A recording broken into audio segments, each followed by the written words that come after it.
Sabi niyo ma'am, prelude na to sa... Oh, yeah.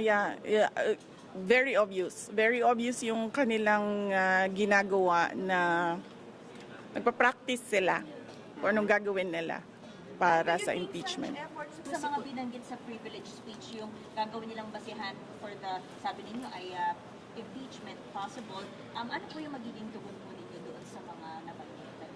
Antayin natin yung articles of impeachment. Doon tayo magbabase kung ano yung isasagot natin dahil hindi naman natin alam kung ano talaga yung final na isusulat nila. Nagte-testing sila ngayon kung ano yung gagawin nila. But how do you say, ma'am, na testing po ito for impeachment? Oo. Paano niyo po nasabi ito?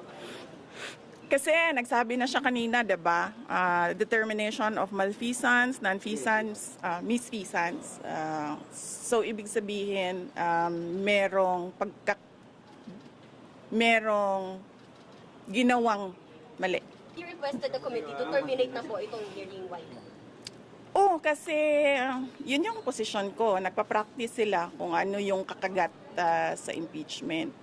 Kahit anong gawin nila, wala talaga kaming ginawang mali sa Office of the Vice President. Yan ang rason kung bakit ayaw pumunta nung mga tiga-Office of the Vice President at sinabi nilang ako na lang yung ipapadala nila.